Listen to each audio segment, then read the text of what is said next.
would it be possible for you to tell me a little bit about who inspired you to start the work and how you ended up coming to the position that you're in right now? Sure. So when I was a kid, Mhm. I was a fan of my aunt who was a private practice psychologist here in Los Angeles. Oh, cool. And so I think I always had a sense that I was going to follow in her footsteps. Mhm. And so when I came out to California in 1988, I decided to go to social work school to get my MSW here at UCLA. Mhm. And sure enough, now we're colleagues. Oh my gosh, that's so fun. Aw. Yeah, Was it nice to have someone to kind of like guide you through the process, or did you feel like you needed to like kind of find your own path since you didn't want to do the exact same thing or something? sure. So a little of both, actually, because I really respect my aunt. And so I did listen to her. And it's actually why I ended up going for my MSW.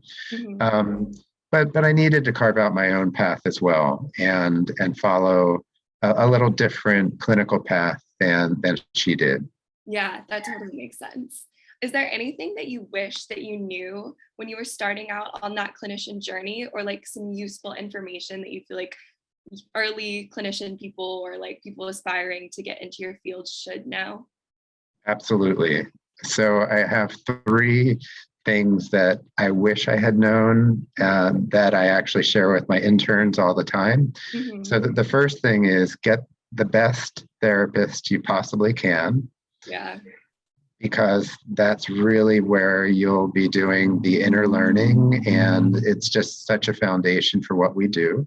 Mhm. I also believe that it's so important to do additional training. Once you finish graduate school, that's the starting gate.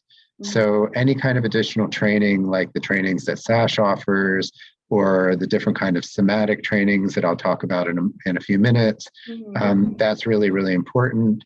And thirdly, to make sure that you have a wonderful group of consultants around you. Mhm. So whether that's one consultant or a supervision group or consultation group, to make sure that you're not a lone ranger, and that that's also where you're going to really learn from others and have that experience of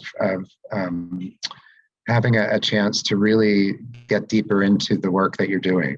Yeah, no, that totally makes sense. I think a lot about self-care in that answer, like with having a good therapist and having a support system and all of those things.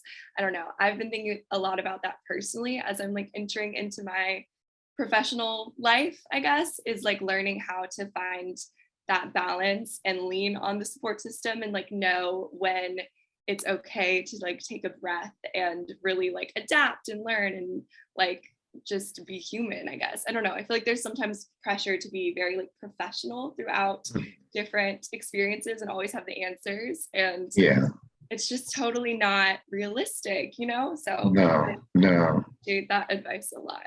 And the words that come to mind as you say that is humility Hmm. and curiosity.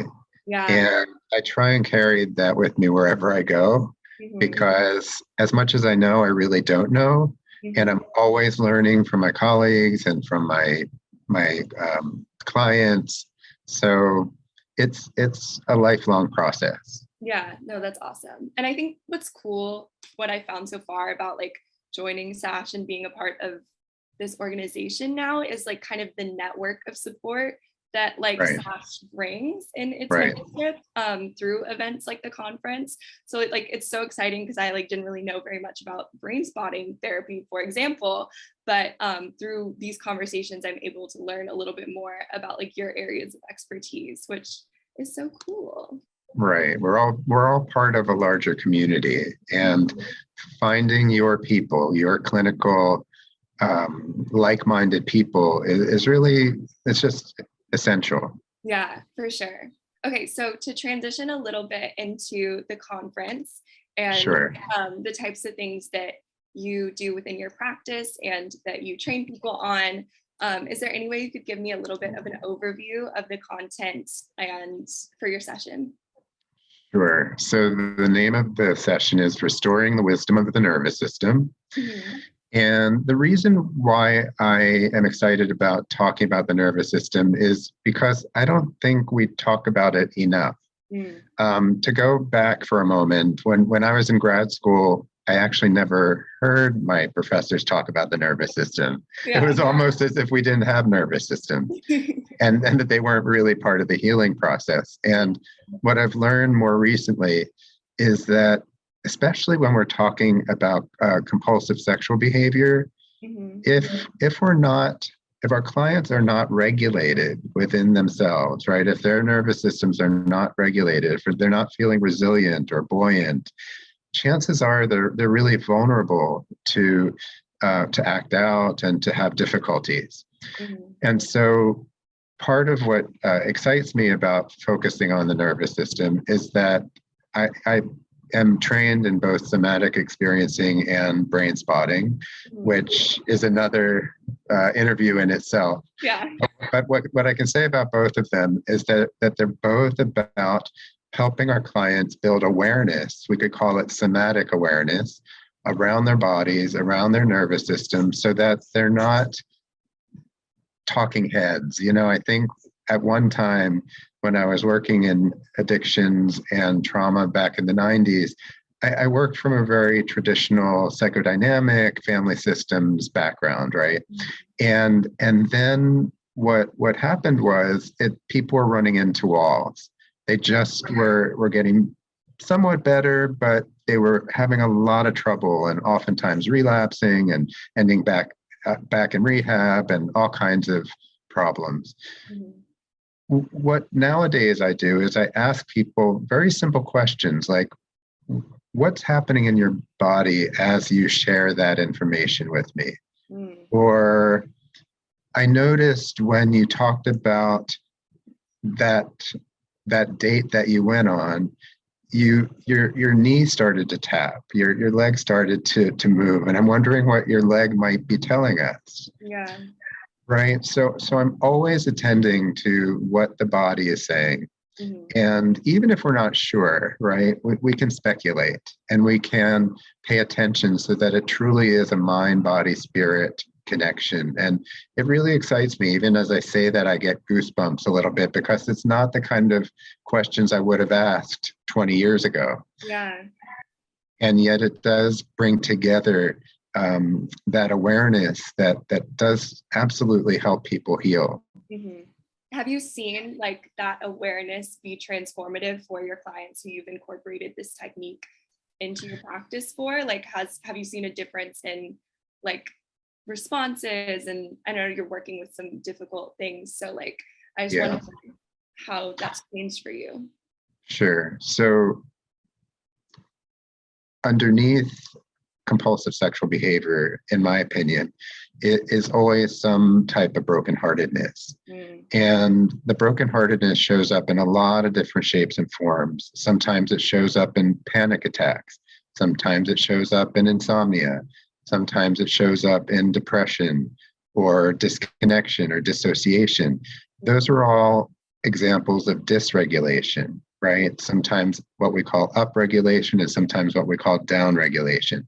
Mhm. And so absolutely, when we use these different interventions or techniques through SE, somatic experiencing, or brain spotting, what we're really helping our clients do is know what it feels like to be what I call in the zone. And the zone is a more regulated state when the nervous system is more calm and peaceful and relaxed. Mhm. And so it may be a very foreign state for a lot of my clients, but little by little by little, we spend more time there. We point it out and we let them savor what it's like to really know that they have that touchstone within them. Yeah. That's such a good skill for people to be able to access, or like state of mind for people to be able to access if they feel really deregulated. I can totally see how that would be really powerful for people. Do you think that that's part of the reason why this is really important for all types of clinicians to hear your workshop and like be exposed to these different ideas because it could be useful for like a wide variety of different clients? Absolutely. I'm not a researcher or an academic, Mhm, but I love to teach. mhm, And what's fun about giving this particular workshop is that it's really about giving some simple tools and some simple ideas that are actually quite profound. yeah, And so even how we ask questions of our clients, even how we slow down and help our clients have that awareness around when they are either regulated or dysregulated. You mhm, know, it's interesting when I talk with clients about the nervous system, even before we do any kind of fancy techniques, right, um, right away they actually relax because they feel like they realize that, oh, this is a part of me that I haven't really addressed. mm, This is a part of me that I actually have some agency over. mhm, And like you said before, there's something very empowering about that. And I think that's what folks with compulsive sexual behavior are oftentimes looking for, because they've been oftentimes in out of control behaviors for a period of time. How can they feel more in control? How can they feel more a sense of, of really simple ways to be more themselves again, to feel more comfortable in their skin? yeah, absolutely. That makes a lot of sense to me. That's really cool that those questions, like something as small as like asking questions about your body and how you feel, can like change the way a person perceives their own power, kind of, like that's so interesting.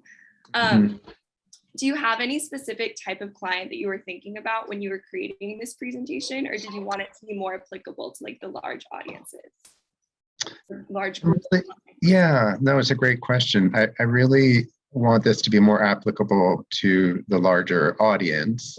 Hmm. I certainly have some clients in mind who have been the success stories and who Yeah. have really had wonderful progress.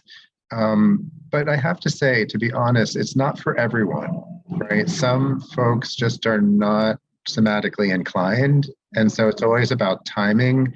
And I think the people that come to me are generally, they know that I do this kind of work, so they're open-hearted and open-minded to the process.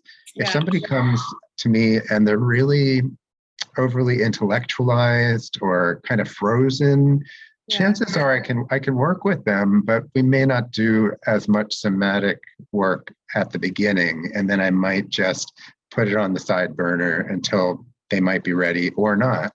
Mhm. Yeah, that makes sense. It sounds like for clinicians, it can be kind of a tool in the toolbox among the other ones that you would learn kind of more traditionally, like you were talking about, that you could like use when you feel like it could be helpful or applicable. But I feel like it's cool that you're giving people that information just so that if they felt like they had someone who could benefit from it, they can introduce that to the client. Sure. Yes. Thank you so much. This was great. I appreciate the time. My pleasure. You take care. You too. Bye bye. All right. Bye bye.